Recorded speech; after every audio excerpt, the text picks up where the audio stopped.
నిర్భయ ఘటన తరువాత అత్యాచారం హత్యలు చేయాలంటేనే భయపడేలా చట్టాలు చేశారు.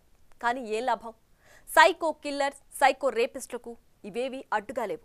అన్నింటికి తెగించారు. ఉరి తీసిన డోంట్ కేర్ అని సంజయ్ రాయ్ అంటున్నాడంటే అతడి మానసిక స్థితి, సమాజ బాధ్యతలపై చర్చ జరుగుతోంది. కేవలం కఠిన చట్టాలు నేరాలను ఆపుతాయా? ఎవరి బాధ్యత ఎంత అన్నది చర్చనీయాంశమవుతోంది. ఆడబిడ్డల మాన ప్రాణాలకు నిజమైన భద్రత ఎప్పుడన్న ప్రశ్నలు పెరుగుతున్నాయి. న్యాయం జరగడమంటే దోషులకు శిక్ష పడ్డమే కాదు, సమాజంలో మార్పు అవసరం. మరి ఆ మార్పు వస్తుందా? నిర్భయ ఘటన దగ్గర నుంచి హాత్రాస్, ఉన్నావ్, కథువా, ఇప్పుడు కోల్కతా మధ్యలో మారిందేంటి?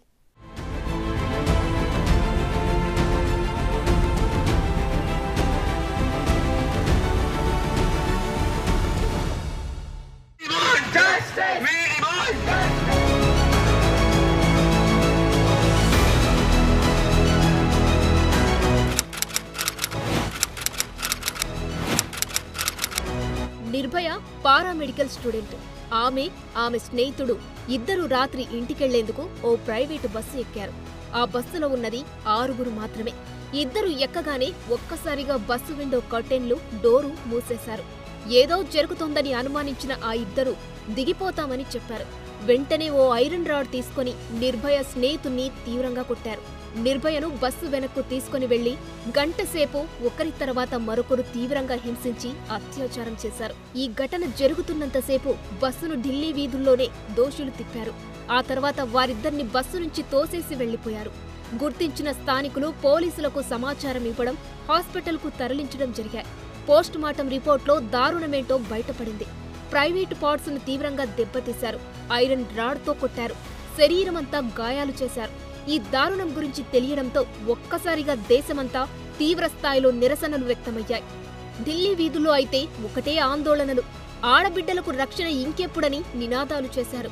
ప్రాణాలతో పోరాడిన నిర్భయ 2012 డిసెంబర్ 29న తుది శ్వాస విడిచింది. ఈ ఘటన దేశవ్యాప్తంగా సంచలనమైంది. సాక్షాత్తు దేశ రాజధానిలోనే మహిళలకు రక్షణ లేకపోతే ఇంకెక్కడ ఉంటుందని ఆందోళనలు జరిగాయి. దీంతో నాటి ప్రభుత్వం అత్యాచారం చేసి చంపాలంటేనే భయపడేలా నిర్భయ చట్టం తీసుకొచ్చింది.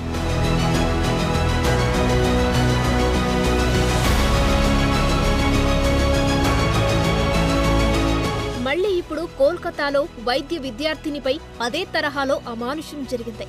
కఠిన చట్టాలు వచ్చినా సైకో రేపిస్టుల్లో మార్పు రాకపోవడంపై ఆందోళనలు పెరుగుతున్నాయి.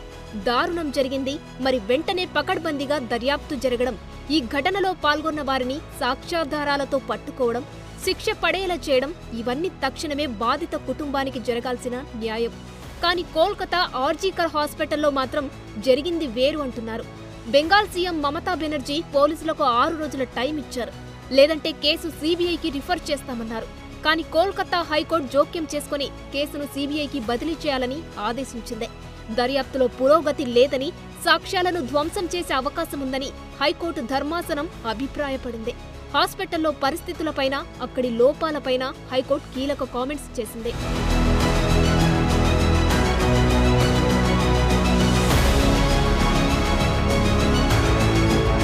నిజానికి ఈ కేసును మొదటి నుంచి తప్పుదోవ పట్టించేలా కొన్ని ఘటనలు జరిగాయి. అవేంటో చూద్దాం. ఆగస్టు 9న ఉదయం 6 గంటలకు చనిపోయి కనిపించింది వైద్య విద్యార్థిని. అంటే ఆగస్టు 8న ఆర్జికర్ హాస్పిటల్లో నైట్ డ్యూటీ చేసేందుకు వచ్చింది. అదే రోజు రాత్రి 11:30 గంటల సమయంలో తన తల్లిదండ్రులతో ఫోన్లో మాట్లాడింది. రోజువారీలాగే మాట్లాడింది. ఏదైనా సమస్య ఉన్నట్లుగాని, బాధలో ఉన్నట్లుగాని ఏమీ చెప్పలేదని పేరెంట్స్ అంటున్నారు. ఆగస్టు 9న ఉదయం 11 గంటలకు కుమార్తె అనారోగ్యంగా ఉన్నట్లు హాస్పిటల్ అసిస్టెంట్ సూపరింటెండెంట్ సమాచారం ఇచ్చారని తల్లిదండ్రులు చెబుతున్నారు. ఆ తర్వాత మరో అరగంటకు అదే అసిస్టెంట్ సూపరింటెండెంట్ తమ కుమార్తె హాస్పిటల్లోనే సూసైడ్ చేసుకుందని చెప్పారన్నారు. సో తమకు రాత్రి మాట్లాడినప్పుడు ఏమీ చెప్పని తమ కూతురు ఆత్మహత్య చేసుకుందని ఎలా చెబుతారని పేరెంట్స్ ప్రశ్నిస్తున్నారు. అంతేకాదు, శరీరం కింది భాగంలో డ్రెస్ లేనట్లు గుర్తించారు. ఇందులో ఒకరి కంటే ఎక్కువ మంది ఉంటారని విద్యార్థిని తల్లిదండ్రులు అనుమానాలు వ్యక్తం చేస్తున్నారు.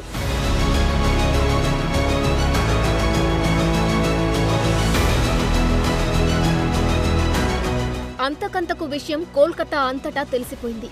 వైద్య విద్యార్థినిని దారుణంగా రేప్ చేసి చంపేశారన్న విషయం తెలియడంతో ఆర్జికర్ హాస్పిటల్కు పెద్ద ఎత్తున జనం వచ్చారు. సిటీ నడిబొడ్డున ఈ నిర్లక్ష్యం ఏంటని నినాదాలు చేశారు. దీంతో ర్యాపిడ్ యాక్షన్ ఫోర్సును రప్పించి సాయంత్రం పోస్టుమార్టం చేయించారు. ఈ రేప్ అండ్ మర్డర్ చేసినట్లుగా చెబుతున్న సంజయ్ రాయ్ గురించి కూడా కీలక విషయాలు వెలుగులోకి వచ్చాయి. అతడు పోలీసులకు సివిక్ వాలంటీరీగా పనిచేస్తున్నాడు. పోకిరి చేష్టలతో లోకల్గా ఉండేవాళ్లకు ఇబ్బంది కలిగించేవాడని గుర్తించారు. అతడు పుట్టినప్పటి నుంచి తనకు కష్టాలు మొదలయ్యాయని నిందితుడి తల్లి చెప్పడం చూస్తుంటే అతడి సైకో ప్రవర్తన ఎలాంటిదో అర్థం చేసుకోవచ్చు. పోర్న్ వీడియోలకు అడిక్ట్ అయినట్లు గుర్తించారు. ఒక ఘోరమైతే జరిగిపోయింది. కోల్కతాలో పీజీ వైద్య విద్యార్థినిపై రేప్ అండ్ మర్డర్ ఘటనతో యావత్ దేశం ఉలికిపడింది. బాధితురాలికి న్యాయం చేయడానికి బదులు నిందితుడిని రక్షించే ప్రయత్నాలు జరిగాయా అన్న డౌట్లు పెరుగుతున్నాయి. రోజు పెద్ద సంఖ్యలో రోగులు వచ్చే హాస్పిటల్లో సరిగ్గా సీసీ కెమెరాలు కూడా లేకపోవడం ఏంటన్న ప్రశ్నలను తెరపైకి తెచ్చాయి. సరైన సంఖ్యలో సెక్యూరిటీ లేకపోవడం కూడా అనుమానాలను పెంచుతున్నాయి. ప్రభుత్వ ఆసుపత్రుల్లో నిర్లక్ష్యాన్ని ఈ ఘటన గుర్తు చేస్తుంది. నిర్భయ ఘటన తర్వాత కఠిన చట్టాలు వచ్చినా నేరాలు అరికట్టడంలో వైఫల్యాలు జరుగుతూనే ఉన్నాయి. హత్రాస్ నుంచి ఉన్నావ్ వరకు, కథువా నుంచి కోల్కతా వరకు ఇదే దారుణ ఘటనలు రిపీట్ అవ్వడం సభ్య సమాజం తలదించుకునేలా చేస్తున్నాయి. కోల్కతా పీజీ వైద్య విద్యార్థినికి న్యాయం జరగాలి, దోషులు ఎందరుంటే అందర్నీ శిక్షించాలన్న డిమాండ్లు పెరుగుతున్నాయి. సిబిఐ టీం ఇప్పుడు అదే పనిలో ఉంది.